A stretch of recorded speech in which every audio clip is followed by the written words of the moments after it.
E agora aqui na PUC TV nós vamos conversar com o técnico, auxiliar técnico, Guilherme dos Anjos, filho do técnico Hélio dos Anjos, trabalha lá no Paysandu, tiveram um ano maravilhoso, né, com 2 acessos, e 2 acessos difíceis, complicados.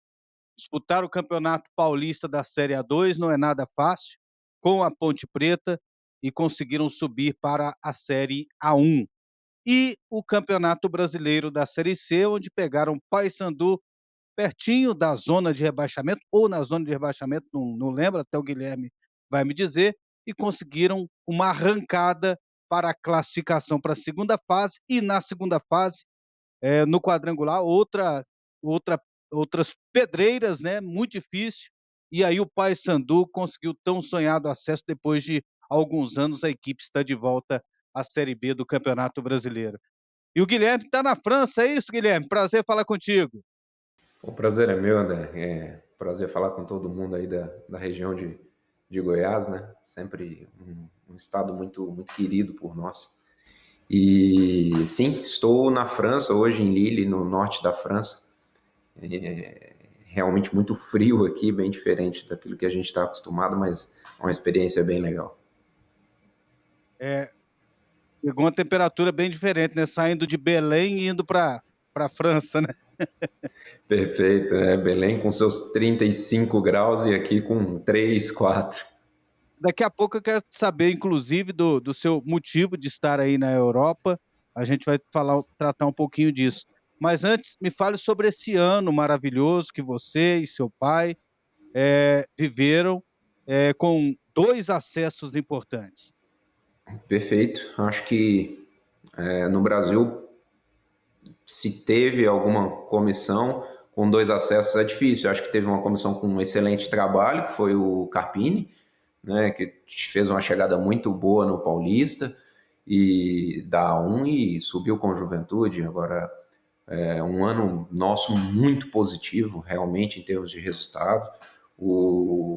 A Ponte, com uma dificuldade muito grande, mas mesmo assim a gente conseguiu imbuir todos, né, de um objetivo, e um objetivo além do acesso muito maior, que era um título, né, era um clube que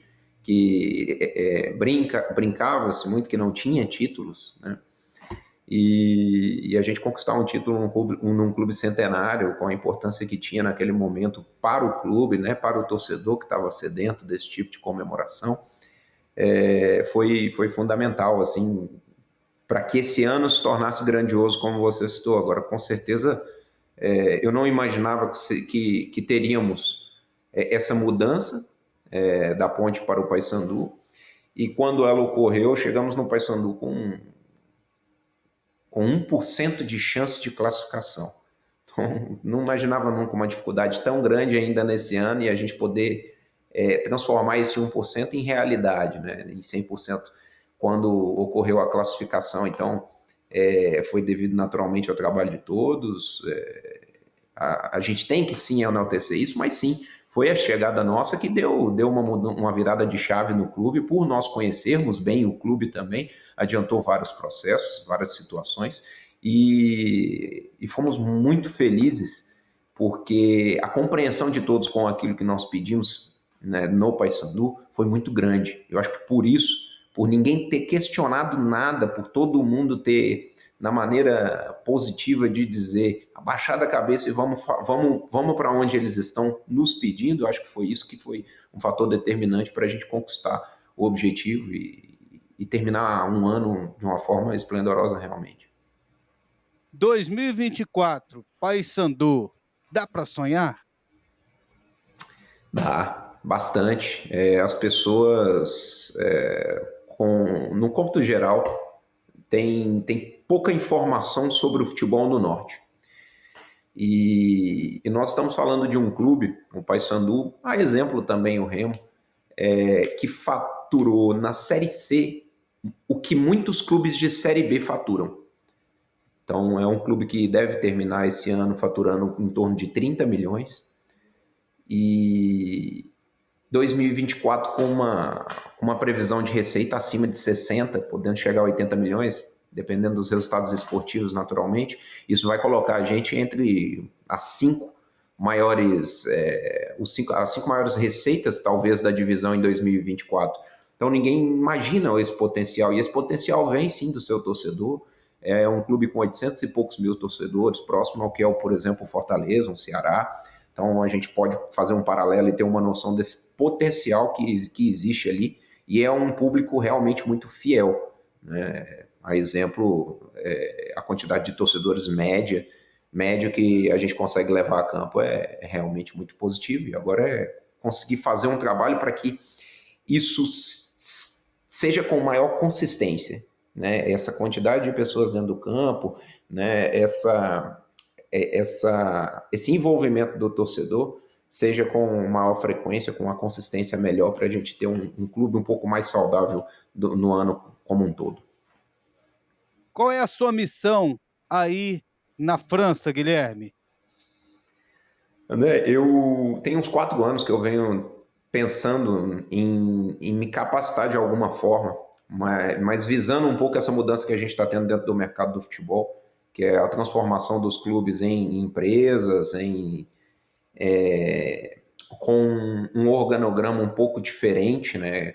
Colocando aí a figura dos executivos, a figura dos CEOs, com um destaque um pouco maior, uma importância também muito grande, que eu vejo isso como muito importante, profissionalizar realmente. Agora, realmente está ocorrendo isso no futebol. A gente fala muito sobre profissionalização no futebol, porém a profissionalização ela vem acontecendo dos atletas, ela aconteceu muito forte nas comissões técnicas, mas na parte diretiva ela nunca acontecia. Então ela sempre ficava no, pô, precisa profissionalizar. E agora, com a abertura e da possibilidade de se tornarem clubes e empresas, passou a ter um capital externo e também interno muito forte chegando dentro do país, com a intenção de fazer esses clubes se tornarem empresas rentáveis e ter um crescimento. E a minha ideia de estar aqui, fazer um MBA em gestão esportiva, como eu citei, é um dos 5 melhores MBAs do mundo, na área da Universidade Europeia em conjunto com o Real Madrid, é visando um pouco isso, e isso a longo prazo, e a curto prazo visando agora trazer um pouquinho mais de qualidade ao nosso trabalho da comissão, ao trabalho do professor e de todos ali, porque eu também estou fazendo um outro curso de treinador.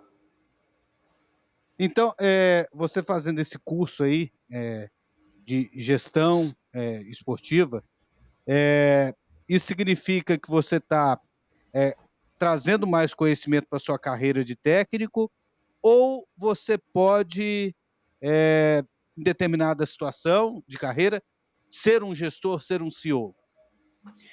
Então, André, essa é a minha intenção. Primeiro, adquirir o conhecimento para que eu possa fazer uma escolha daqui a alguns anos. Eu vejo essa escolha sendo feita daqui a uns 4, 5 anos, e eu quero ter a oportunidade de flutuar dentro dessas áreas, né? Seja como treinador, se eu assim achar que é o ideal, mas seja também como gestor, CEO. Eu sou, na minha formação de vida e de história, assim, eu tenho um viés muito forte administrativo, eu gosto muito da área. Então, pensei em me preparar, porque eu acredito que esse tipo de gestão vai me dar total capacitação para continuar como um treinador, como é aqui na Europa e como existem vários no Brasil, um treinador mais gestor que se importa um pouco com o clube, que tem o perfil, por exemplo, do professor, né? O perfil dele é esse, muita gente até critica, até certo, poxa, ele se envolve em tudo, sim, mas você precisa de capacitação para se envolver em tudo. E se você a tem, e tem a permissão de quem te contrata, acho que é fundamental você se capacitar para poder realmente gerir tudo. Então, eu vejo assim, gostaria de ter a oportunidade de flutuar entre essas áreas e no momento certo fazer a melhor escolha para a minha carreira. Você citou aí, né, essa característica do Hélio, que ele sempre teve de se envolver em vários setores do clube, desde que eu conheço o Hélio dos Anjos é assim.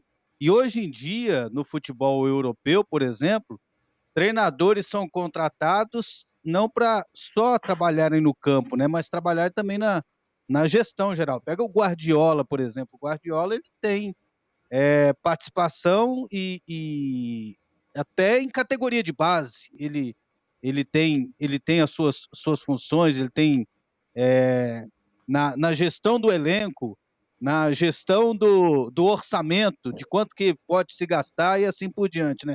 O futebol está exigindo hoje mais dos técnicos, né, Guilherme? Perfeito. Eu acho que o futebol vai exigir isso dos grandes técnicos. Essa é a minha opinião.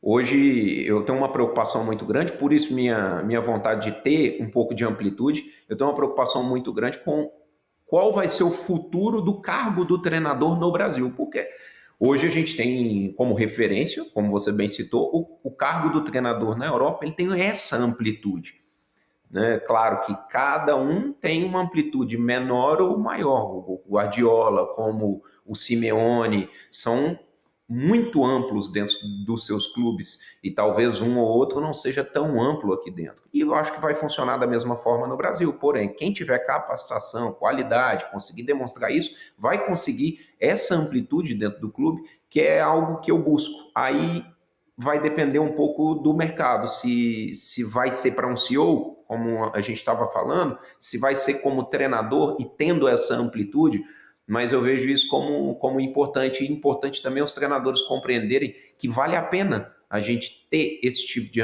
amplitude, porque as grandes tomadas de decisão são aquelas que levam o clube às vitórias, e elas estão ainda muito nas mãos dos treinadores. Você pretende trabalhar no Brasil, você pretende trabalhar na Europa, como é que você projeta a sua carreira? Olha, eu me preparo para tudo.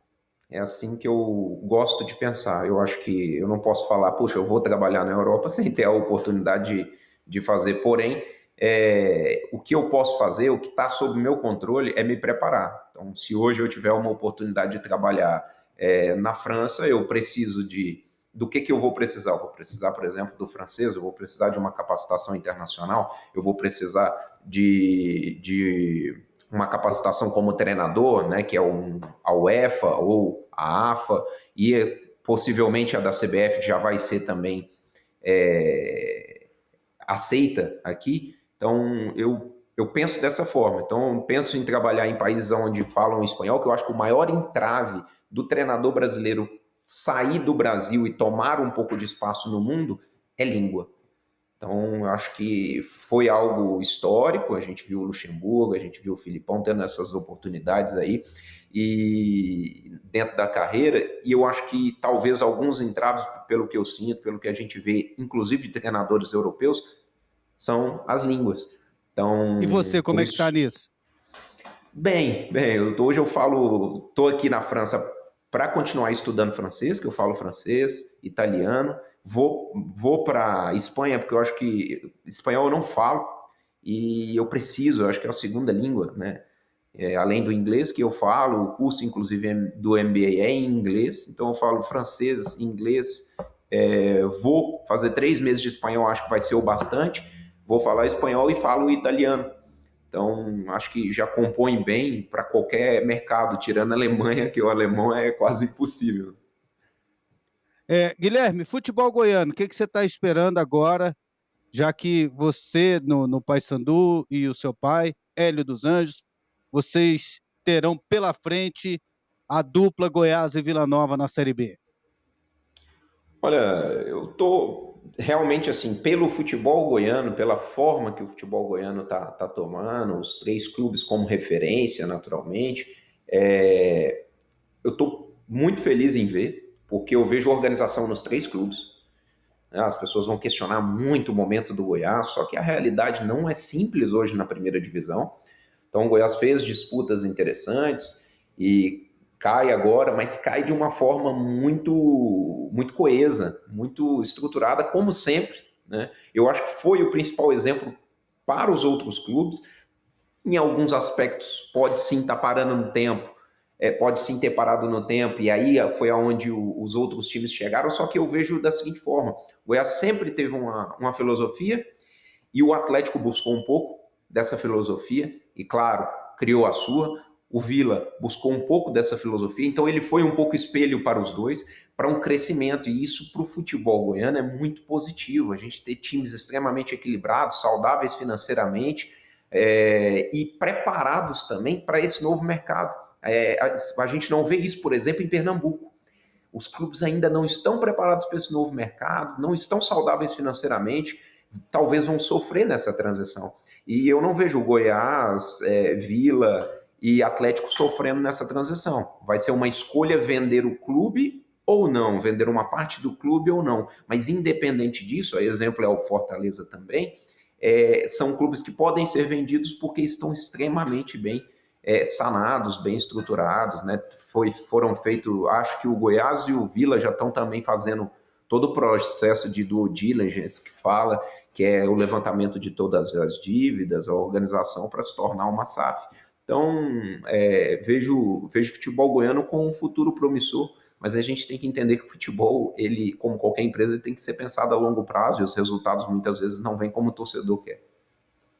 Guilherme dos Anjos, muito obrigado pela entrevista aqui na PUC TV. Um abraço para você, para toda a família, em especial também para o seu pai.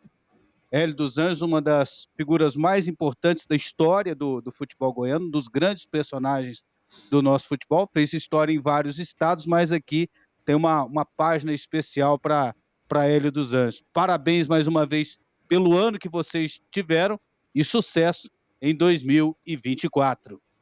Muito obrigado, tudo de bom para vocês, para todos os clubes, né? Sempre a gente tem carinho por todos os clubes, naturalmente, claro, uns com a referência, uma ligação um pouco maior em função da história, mas é muito bom poder falar um pouco sobre Goiânia, uma terra que a gente tem saudade. Obrigado mesmo pela oportunidade.